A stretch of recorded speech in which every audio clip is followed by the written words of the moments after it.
Good morning, students. Today I am going to explain Basic Electrical Engineering Lab experiment number 1, verification of KCL and KVL theorem.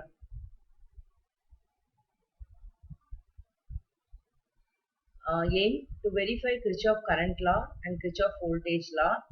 Apparatus required: AC ammeter, 3 numbers. The range of the AC ammeter will be 0 to 25 milliamps, and voltmeter, 3 numbers, 0 to 300 volt, rheostat and connecting wires. This is the circuit diagram we are going to verify for KCL, and the procedure for this KCL is: connect the circuit as shown in the diagram, and now vary the resistive load to obtain different readings of ammeter and voltmeter. Repeat the procedure for different observation. I will show the practical demonstration for both KCL and KVL. We will see the tabular column for KCL. So I will, while explaining practical, I will show the explanation how to take readings and how to verify the Kirchhoff current law. The next one is Kirchhoff voltage law. Connect the circuit as shown in the circuit diagram. Now adjust the rheostat to obtain the different values of the voltmeter, and the procedure will be repeat for different observation. Now I will show the practical demonstration. So power supply turned on, and then vary the RPS voltage about 10. Otherwise you consider current also, your wish. So I'll be taking 10 volts. Current in the ammeter 1 is 0.18. So 0.18 ammeter 1 reads. And what about I2? I2 is equal to 0.05. 0.05. And this one is 0.13. So 0.13. So addition of these two will get 0.18, right? So then only experiment is verified. And next I'll be giving 20 volts. For 20 volts, current is 0.37. This ammeter, this ampere and this ammeter reading same, because see here connection. This ammeter reads same current. Same current will be flowing, right? So 0.37. See here 0.1, 0.2, 0.3, 0.37. So I1 reads 0.37. What about I2? I2 reads 0.15. 0.15. So what about I3? So 0.1, 0.2, 0.2, 3, 0.23. 0.23. We got here 0.15 plus 0.23, you get 0.38, right? 38. So just 1 ampere difference will be there just by reading the ammeter, and by observing the ammeter I get some difference. That's why it's called as a human error, right? So I'll be giving 25 volts now. 25, 0.47. I1 reads 0.47, 0.22 here, 0.25. So you'll get 0.47 amps. So this ammeter 1 reading is equal to addition of I2 and I3. See here, addition of I2 and I3. So then only the KCL is verified. But in the moving coil instrument, you will get less error. So 0.1 or 0.2 or 0.3 something, 0.01 or 0.02. So use the digital meter for exact reading. So we got exact value, only some less difference will be there. So this is experiment. Do it for 30 volts. Okay. The first experiment, verification of KVL and KCL. First we conduct KVL. See here, according to statement, the algebraization of the voltages around the loop is equal to 0, right? Or algebraization of the EMF and then algebraization of the voltage drop is equal to 0. Our supply voltage is equal to voltage drop across each resistor.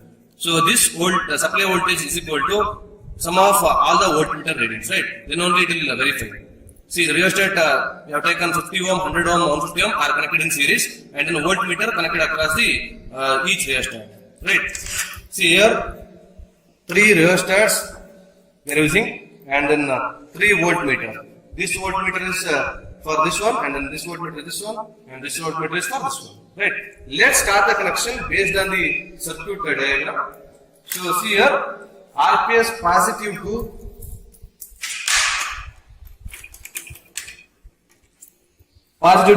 rheostat upper terminal are positive. For your understanding purpose, I will make positive and negative. Okay, so positive rheostat, and rheostat lower terminal are rheostat negative to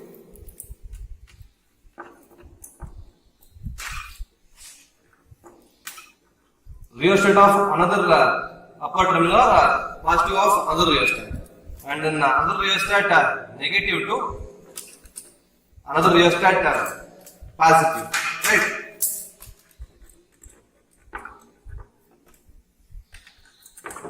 This negative, not neutral, negative to RPS negative, right? So this negative to RPS negative. So circuit connection over. Just we need to place a voltmeter across each rheostat, right? So I'll place this voltmeter across this rheostat, positive to positive, and negative to negative, right? See here, negative to negative.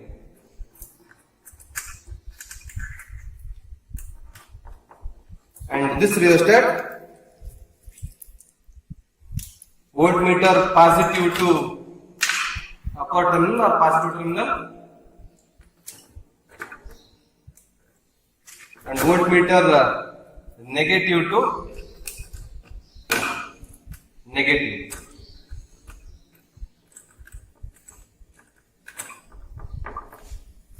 And last voltmeter V3 positive to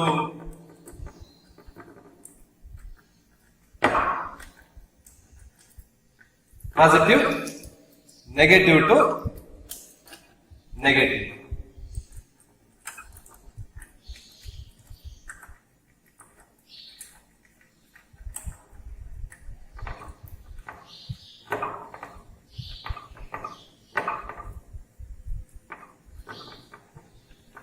Right, this voltmeter connected across this rheostat, this voltmeter is connected across this rheostat, and then this voltmeter is connected to this rheostat.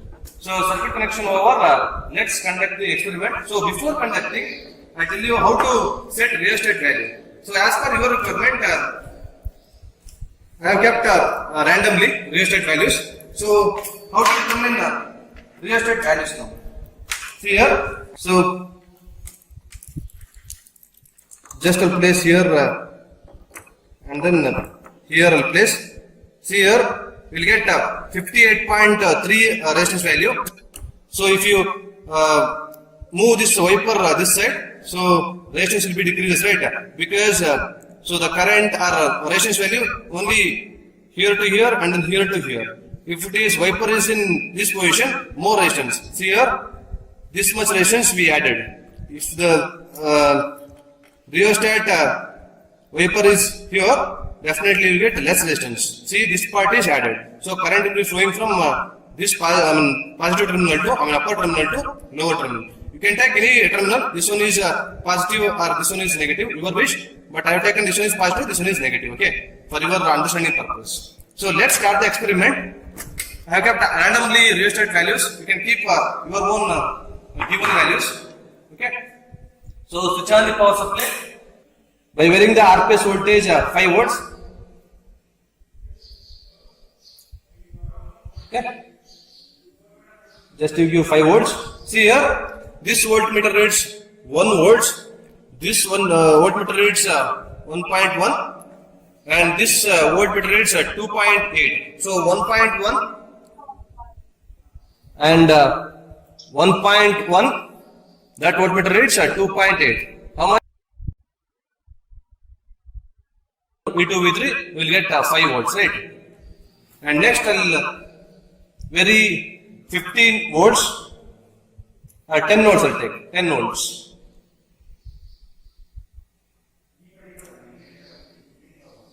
See here, this voltmeter reads at 2.1, right? 2.1. Supply voltage is 10, keep it in your mind. Here 2.1.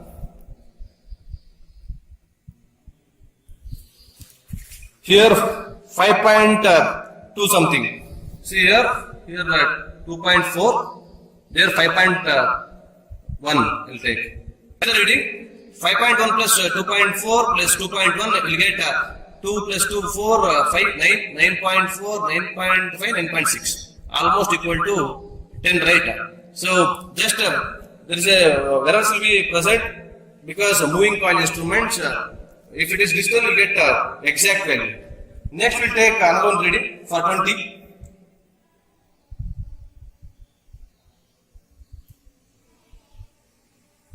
Okay, 20.1 is there. See here 0, 1, 2, 3, 4, 4.9. Okay, 4.9. I'll take 5 volts. Okay. So 5 volts, 5, and here 5.2, 5.2, and here 10.10, exactly 10, right? 10. See here it is not equal to 5. 4.8 will get it, right? 4.8 just I'll take. Otherwise, okay. 10 plus 5 plus 5.2 will get 20.2. But here 20 given only 2.2 volts error because here 4.8 and then here 5.2 or 5.4 and here 10.1. Just this one is a moving coil error. Similarly, do for 30 also, right? See here, this voltmeter reads voltage across this resistor. This voltmeter reads voltage across this resistor. This voltmeter reads voltage across this resistor. So this supply voltage is equal to sum of these three voltmeter reading. Then only the KVL is verified, right? So in the moving coil instrument, you get 0.2, 0.3 errors.